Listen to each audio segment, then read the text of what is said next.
All right. Welcome back, dear students. So we were discussing about the export routes, export options for Turkmenistan to supply their gas to the European market and other markets in the region and beyond. So the first market, or you can say first route, is through Russia, which definitely developed the CAC pipeline system, which actually was present at that time, and Turkmenistan were dependent on this particular system. So their natural gas actually used to pass through this, enter Russia, and Russians used to get that particular gas on cheaper rates. Later on, they negotiated and improved their ties. Other route we discussed about it was Afghanistan, and the third route is through Iran. So this is the also a very important route for Turkmenistan. Through Iran, Russia, Turkmenistan, they have developed two pipelines, and through these two pipelines they supply their gas to Iran via Iran to European markets. So in December 1997, Turkmenistan opened the first pipeline from Central Asia to outside world beyond Russia. So it was an attempt to reduce the dependence on the Russians. A 125-mile gas pipeline linkage to Iran. In mid 2009, Turkmenistan reportedly agreed to increase gas supplies to up to 706 billion cubic feet per year. So this particular gas pipeline was also smaller one, but it was significant, which connected the Turkmen gas with the Iran, and from Iran it could go to Turkey and other states. This particular gas pipeline, Corpege pipeline, is a 200-kilometer long natural gas pipeline from Corpege field north of western Turkmenistan to Iran. And it's a 135-kilometer pipeline run in Turkmenistan and 65-kilometer run in Iran. So basically, this particular pipeline is also significant for the Iranians and also for the Turkmens. Iran itself possesses huge gas reserves, but this particular gas actually passed through Iran and it goes to Turkey. So this is something which is helping Turkmenistan to connect itself with the extra regional countries. In 2010, they came up with another gas pipeline, and this particular Turkmenistan exported about 318 billion cubic feet of gas to Iran in 2012. So, which is significant quantity. In May 2013, Kazakhstan and Turkmenistan opened a rail line from Ozan in Kazakhstan to Atrak in Turkmenistan with plans to link to the Iranian rail networks, which is also going to increase the connectivity among these states. And they'll be able to connect their economies beyond Central Asia to the Eastern Europe and other European countries. So basically, Iran is also an important linkage for Turkmenistan. So this pipeline actually originated from Daulatabad. Daulatabad is the same area from where TAPI is going to originate. So Pakistan and India, they are also developing, dependent on that particular pipeline. So this pipeline, Daulatabad or Sarakh's Khanjiran pipeline, it is a natural gas pipeline from Daulatabad gas field in Turkmenistan to Iran. And it is significant as it allows the diversification of Turkmenistan's gas exports routes because they were totally dependent on Russians. So now, with these particular things, they'll get more and more options, doubling the nation's export of gas to Iran, and from Iran, it can go to Turkey and others. For Iran, the pipeline allows the country to deal with two issues. One, the northern regions, which were beyond Iranian access, they could get gas, and Iran can overcome the gas shortage in those areas, which are closer to the Turkmen. And to improve reputation as a trade partner in the Caspian region, because Iran currently is suffering because of the enormous sanctions by the United States of America and the European countries. So their economy is suffering. So because of these particular things, they can improve their regional connectivity and they can sustain their economic growth. Okay, both thodi hai, but still it is working for them. So this is also a very important thing for the Iranians. The total length of this pipeline is 182 kilometers, and the pipeline starts at Daulatabad gas field and it ends in Iran. The pipeline has an initial capacity of 6 billion cubic meters of natural gas per year, which later will be increased up to 12 billion cubic meters, in future. Combined with others, smaller Turkmenistan-Iran pipeline, Turkmenistan will have the capacity to transport up to 20 billion cubic meter of gas to Iran. So this is, something which is going to increase the, improve the economy of Turkmenistan. Construction cost for this pipeline totaled at about 180 million, but this is something very good for Turkmenistan and for Iran. So this particular gas pipeline, which comes from Daulatabad and it connects Iran. The third option for third route, I would say, was the Trans-Caspian route, which I told you before in the initial slides. And this particular route is also very important for Turkmenistan, because in this way, Turkmenistan is going to reduce dependence on Russia and on Afghanistan and on Iran. So they are going to connect directly to the European markets through Azerbaijan. In 2007, Turkmenistan was interested in building a Trans-Caspian gas pipeline, which is going to pass through Caspian region. I'll show you on the map. So this pipeline is going to start from here, and it would be Trans-Caspian, and it would enter Baku, and from Baku it is going to connect other pipeline, which is there, and then from there it can go to European markets. So this is something which is going to help the Turkmen economy in future as well. So Turkmenistan signed a memorandum of understanding in April 2008 with the EU to supply 353 billion cubic feet of gas per year, starting in 2009, presumably through a Trans-Caspian pipeline. Russia and Iran remain opposed to Trans-Caspian pipelines, ostensibly on the grounds that they could pose environmental hazards to the littoral states. They believe कि जी ये Caspian Sea के जो underbed है उसके नीचे से जब जाएगी तो the spillover and other things may destroy the environment. लेकिन मेरा ख्याल है कि environment से ज़्यादा इनको ये tension है कि it is going to reduce Turkmenistan's dependence on Russia and Iran, और ये यूरोप के साथ जाके ज्यादा कनेक्ट हो जाएगा. So this is actually a political issue which should be resolved through negotiations. The projected capacity of the pipeline is 1.1 trillion cubic feet of natural gas per year at an estimated cost of US $5 billion.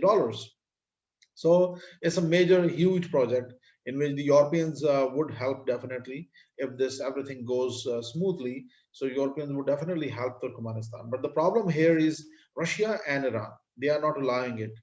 In Baku, it would link to the South Caucasus pipeline, Baku-Tbilisi pipeline, which completed in 2005, and that particular pipeline would also be connected with this particular thing.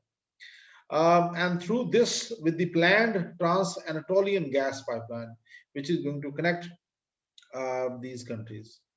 The project is heavily criticized by Russia and Iran, current transit countries for Turkmen gas.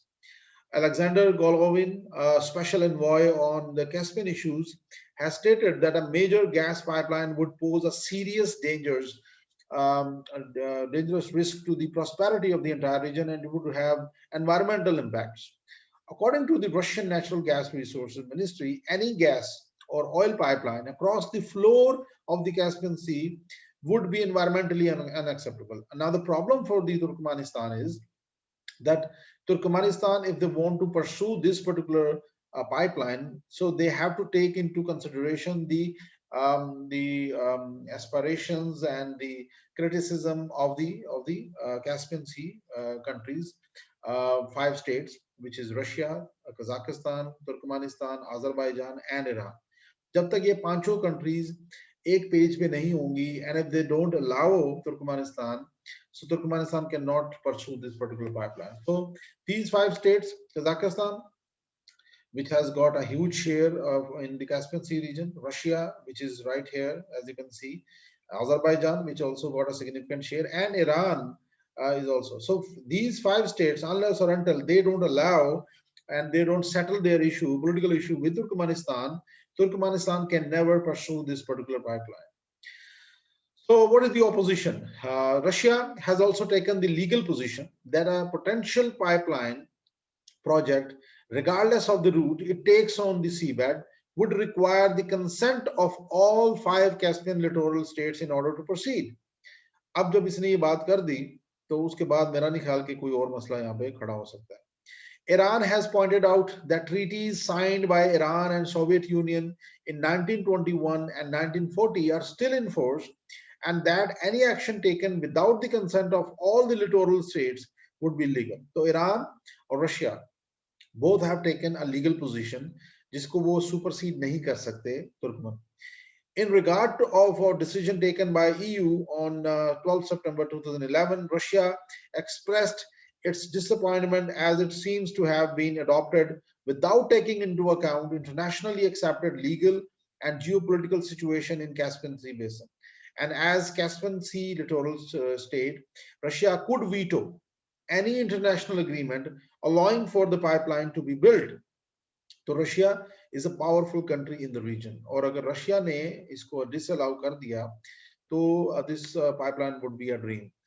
अब problem ये है Turkmenistan के साथ कि Turkmenistan has to settle this issue with Russia and Iran through diplomatic ties, और diplomatically जब तक वो इसको नहीं करेंगे ये नहीं होगा. उसके अलावा transit fee they may charge in future, जिसको वो डिस्कस कर सकते हैं in future. So this particular issue is also one of the problem for the Turkmenistan. Now Turkmenistan and China, they are also improving their ties, and they have already they are in negotiation with each other. As I told you before, both countries need each other. China needs Turkmenistan for their energy needs, because they are major economy, their population is too big, they need to sustain that economic growth, and if they want to be a number one economy by 2030, they must have uninterrupted supplies of oil and gas from Central Asia, especially from Turkmenistan, Kazakhstan, from Persian Gulf, for example, and from other parts of the world. So they need resources to sustain their growth. So Turkmenistan is no different for them. Other than that, Russia and Iran, because the Turkmenistan used to supply gas to these countries, but after the disputes with these countries, payment disputes, so China became the sole market for the Turkmen gas. So Turkmenistan is China's largest natural gas supplier, which is accounting for 60% of the pipeline imports in 2019. So China imported 60% of their pipeline gas from Turkmenistan, which makes it very important. China is also Turkmenistan's primary international lender, having provided over $8 billion of loans to develop natural gas or pipelines in Turkmenistan. So basically, China is helping Turkmenistan in the development of Turkmenistan's pipelines, oil and gas pipelines, and in return, Turkmenistan is going to give supply gas to China on concession rates. So in this way, the Chinese are using their loan strategy, their debt strategy, and try to secure these resources. अच्छा, इसमें फायदा दोनों मुल्कों का ही है. Turkmenistan is going to develop their infrastructure, or China is going to get uninterrupted supplies of gas. So in this way, both countries are, enjoying, and their interdependence is, equally shared. Turkmenistan के ऊपर तकरीबन $9 billion का बैरूनी कर्जा है, जिसमें से $8 billion जो है वो चाइना ने दिए हुए, which makes China an important country. अब चाइना को वो कभी इग्नोर नहीं कर सकते तुर्कमेनिस्तान वाले, whether it is the foreign policy, economic policy, or defense policy, internal policy. So they will always take into account the Chinese aspirations. The analysts also speculate that the Turkmenistan services its Chinese loans through discounted gas sales, जो कि मैंने आपको बता दिया. Although Russia resumed gas imports from Turkmenistan in 2019, the volume is relatively minor compared to Turkmenistan's exports to China. So basically, China is very important for Turkmenistan, and as you can see in this map as well, this particular pipeline, which originating from China, and it enters Turkmenistan, and these are the key gas field, which the Chinese, with the assistance of Chinese, the Turkmenistan have developed, and it is going to play a very important role in future. So another important issue in Turkmenistan is the human rights violations. Turkmenistan faces regular criticism for human rights abuses from the US State Department and from international organizations. Now, the problem is, whenever there is any authoritarian regime, they would control things according to their own wish. So, Freedom House, a non-partisan, non-governmental organization, NGO, describes the country as a repressive authoritarian state where political rights and civil liberties are almost completely denied in practice. And to some extent, they are right. So, as I told you before, in reality, whenever there is an authoritarian regime, they would have their own way of style of government. Look at Iraq under Saddam Hussein. Look at Libya under Gaddafi. Look at Cuba under uh, their leadership, the communist regime. Look at Saudis, for example, in modern times. They are monarchs and they are also authoritarian. So you can't enjoy civil liberties under authoritarian regimes. So this is, natural. Citizens are subject to widespread surveillance. Like, for example, they are, their calls, their mobiles, their internet, for example, everything is under surveillance of and the Turkmenistan authorities, they observe these things, and arbitrary arrest and detention and torture, they are common in that particular country. Any person who talks against Turkmenistan government, their policies, he'll be picked up. The government also imposes severe restrictions on the freedom of movement, for example, because of the violations of religious freedom. Turkmenistan has been designated as a country of particular concern, CPC, under the International Religious Freedom Act since 2014. The Secretary of State re-designated Turkmenistan as a CPC in 2019, although the Trump administration waived the related sanctions in light of US national interest. So this is the dichotomy in international system. Whenever it suited the US interest, they will impose sanctions, and when it does not suit them, they waive those sanctions. If you apply the same situation on Pakistan, you will realize that during in the Soviet era, when the Soviet Union came to Afghanistan, the Americans, they waived their sanctions from Pakistan, especially nuclear related sanctions. So when they achieved their interest in Afghanistan and they left Afghanistan, they again imposed sanctions on Pakistan. So basically, they have got their dual foreign policy, which is going on there. The other major important issue for Turkmenistan is the declining economic, situation. For example, they are facing extreme pressure on their economy, despite the fact they are the fourth largest gas producer in the world, and the cotton industry is also very well established. But the problem is, the international market is now declining because of the COVID-19. It has suffered a lot. So declining revenue from the gas exports has put pressure on Turkmenistan's economy, driving down living standards automatically. High inflation is common, currency devaluation is taking place, tight foreign exchange controls and import restrictions mean that the country faces chronic shortage of food and cash. So this is normal. And many people, they are living now Turkmenistan, and they are getting nationalities in other European countries and others. Corruption is rampant in Turkmenistan, and foreign companies have reported problems collecting payments for government contracts that discourage actually the FDI in that particular country. So the Heritage Foundation's 2020 Index of Economic Freedom classified Turkmenistan as a repressed, ranking in 170th out of 180 countries in the world, which means the economic or foreign environment is not conducive for economic activity, for foreign direct investment. So that's why the countries are not moving to Turkmenistan. Let's have an overview of the economy of Turkmenistan. If you analyze Turkmenistan's economy, their GDP is about $47 billion. as a whole. It's a small country, so the GDP is not that big. So it's according to 2020 estimate, it's just a $47 billion. Their economic growth has seen some fluctuations. For example, in 2019, it was 6%, and 2020, because of the corona virus, it has saw a decline, a major decline, and because of other factors as well, which I told you before, corruption and others. So it was 1.78 during the 2020 session. But according to IMF, there are estimates that their economy would grow 4.65% in 2021. If you look at their GDP by sector, so agriculture is 12.7%, industry is 50.1%, and services 37.7%. Their population is 6.1 million, as I told you before, but their labor force is very small, which is 2.4 million. That's why their economy is small. And unemployment is also rampant in Turkmenistan, which is close to 15%. Exports of Turkmenistan are about $11 billion, especially in gas, crude oil, textile, cotton, fiber. These are the things, commodities which Turkmenistan export to other countries.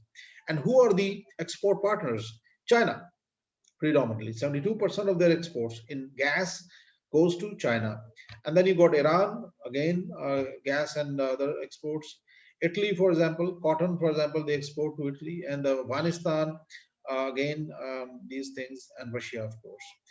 Then you got imports of Turkmenistan. They are close to $5.8 billion.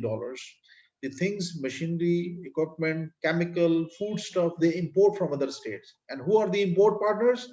Russians. They are the dominating factor. 26% of the Turkmen export imports comes from Russia, then Iran, Japan, Germany, South Korea, and China, of course. So they import machinery, equipment, chemical, foodstuff, and other things. So this is an overview of economy of the Turkmenistan. The relationship with America is not that vibrant, but still they are having a small scale, you can say, ties with the Americans. Turkmenistan's constitution, as I told you before, outlines the principle of permanent neutrality. They are not taking any sides in regional or in global politics, and they have sidelined themselves as a neutral country since 1995. In practice, Turkmenistan's neutrality translates to foreign policy of isolationism, which makes a country, isolated in foreign policy issues. And the country is largely closed off from outside world, which makes it, a repressed country. So if you look at their ties with America, while the Turkmenistan geography and energy resources make it a potential strategic partner for the United States. So automatically, America believes that Turkmenistan is very important for hydrocarbon resources, and these hydrocarbon resources are important for the European markets. So the Europeans are connected with the US automatically. So that's why America want to cultivate good ties with Turkmenistan. So they have got, small scale ties with them. The development of US Turkmenistan ties is hampered by countries' uninviting investment climate and generally closed nature. So that's why the American companies are, they are not interested in investing in Turkmenistan, because the environment is not good in favor of them. Bilateral engagement to date has focused primarily on regional security issues, especially terrorism, extremism in Afghanistan and beyond. And America want to also pursue the non-proliferation goals in that particular area. So US foreign assistance to Turkmenistan is limited and predominantly directed towards promoting border security, because they share border with Afghanistan, which is volatile, and definitely the spillover effect would impact on Central Asia as well. So that's why they are, giving them a lot of money. Previously, they gave them $3.96 million in 2019, but in 2020, 21, the Trump administration actually, they requested $200,000 for them from the Congress. So basically, the focus would be on only on two things: promoting border security and non-proliferation, of course. So nuclear related things, never happen in this region. Um, Other important issue in this area is terrorism and extremism, and this is a common issue in this particular region, especially Turkmenistan and Central Asia. But it has not seen any recent history of terrorist attacks because the government is authoritarian and they are not allowing any Islamic or any related things in that particular area. But the independent observers believe that the significant deficiencies in the country's military capabilities and equipment, giving rise to concerns about Turkmenistan's potential vulnerability to armed Islamist extremists. So their weakness is there, but the problem is they are still, better off from these issues. According to 2015 estimate, some 360 citizens of Turkmenistan they joined ISIS, Islamic State in Iraq and Syria, and they also came back to that particular country. So there are concerns that these people may try to join or they may try to create IS KP in that particular area or join the ISKP in Afghanistan. So such issues are there, and but they are not that serious issues. Turkmenistan may tackle these issues, effectively with the support of United States of America. Additionally, there is a significant Taliban presence in the districts of Afghanistan that neighbor Turkmenistan, and border security is a major concern for both Turkmenistan and Afghanistan. So they are negotiating terms and they are trying to control these issues. But so far, Turkmenistan is better off from the terrorism and extremism issues. So, guys, now let's conclude on these 3 points. And Turkmenistan, a landlocked state in Central Asia, would be a key player in the future energy markets, especially China, South Asia, and European markets. These three major, you can say, markets would always be dependent on China. Frictions with Russia and Iran could be disastrous for Turkmenistan, but it has to be managed through meaningful dialogue process, and this is the major hurdle actually.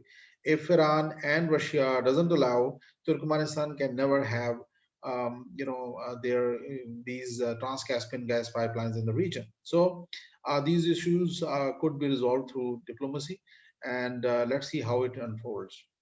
Authoritarian regime, corruption, nepotism, and closed foreign policy of Turkmenistan is preventing this state, you know, from development. Despite having huge hydrocarbon resources, they are dependent. They are dependent on the regional countries and external powers. They are not considered as a developed countries. Their economy is suffering.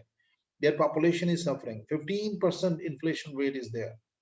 So this is something which needs to be addressed. And in near future, I don't see any positive signs with regard to authoritarian regime because he ruled.